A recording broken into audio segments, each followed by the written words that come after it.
You've done the math. You know roughly what the new place will cost. But there's a question under all of that you haven't quite said out loud yet. What if downsizing doesn't actually cost less?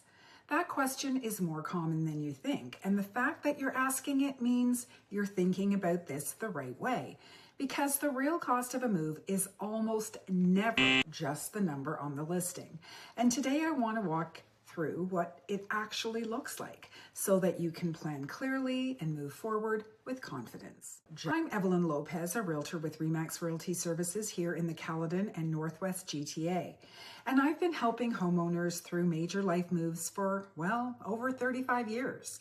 And this topic, the true financial picture of downsizing, comes up in almost every single conversation I have with someone who's thinking about their next chapter. So I wanted to share some thoughts with you. So let's go through it together. The first thing downsizers focus on is the purchase price. And well, that makes sense. It's the biggest number. But the purchase price is only one part of what you'll actually pay every month. Let's talk about carrying costs. If you're moving into a condo, you'll have condo fees. And in many buildings in this area, those fees run anywhere from $400 to well over $1,000 a month. Sometimes more for larger units or ones in buildings with a lot of amenities. Then there's property taxes, insurance, utilities, parking if it's not included.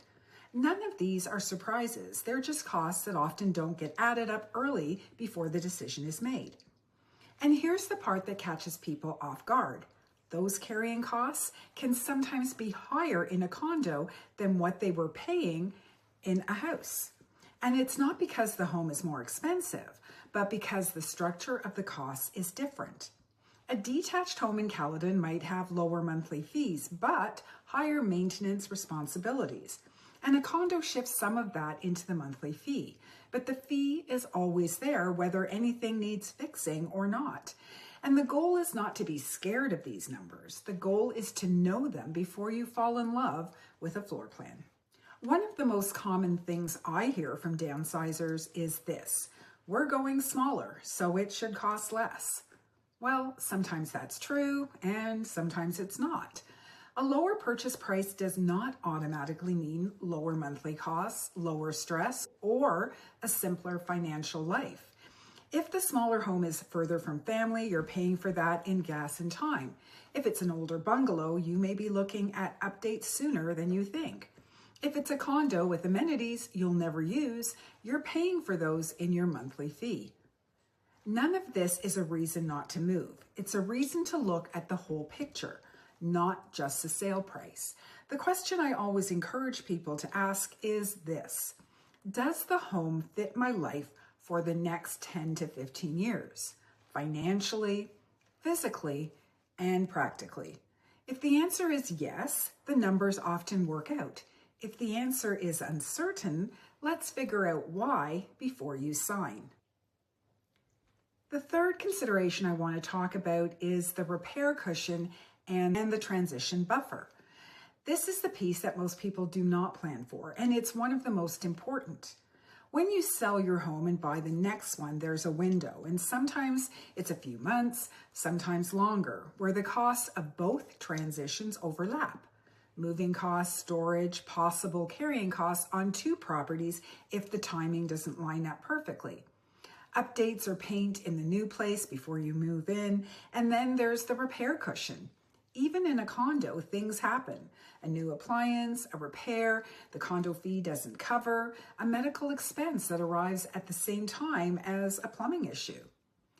The buyers and downsizers who feel the most at ease are the ones who kept money back after closing instead of committing every dollar up front.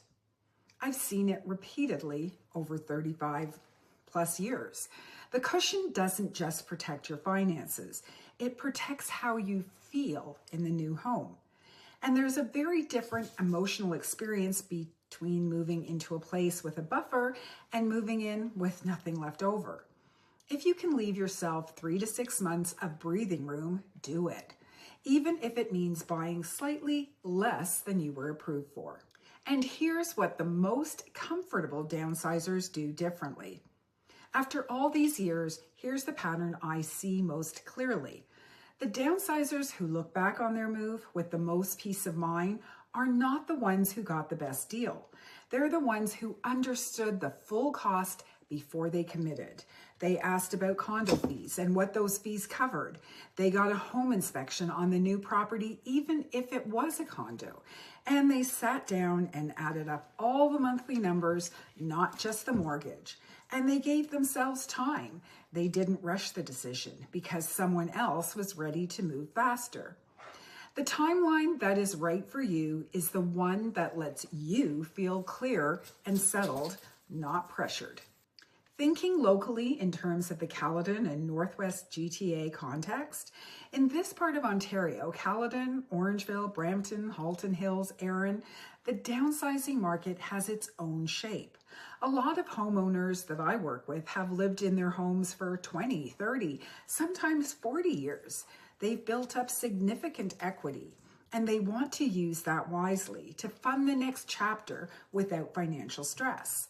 The challenge is that this market has seen strong price growth over the years, which means even a smaller home can carry a significant price tag. Understanding what that price tag actually costs per month in all its forms is the difference between a move that frees you up and one that just shuffles the stress around. That's what this conversation is for. And if you want to work through the numbers specific to your situation, I'm always happy to have that call. If you're starting to think about downsizing and you're not sure where to begin, I have a free downsizing guide that walks through the key questions and considerations. The link is in the description below. And if you'd rather talk through your specific situation first, you can book a free call directly from the link below as well. You don't need to have everything figured out before we talk. That's exactly what this first conversation is for. I'm Evelyn Lopes, and if this video helped, please subscribe so you don't miss the next conversation on right sizing. And I'll see you on the other side of a great decision.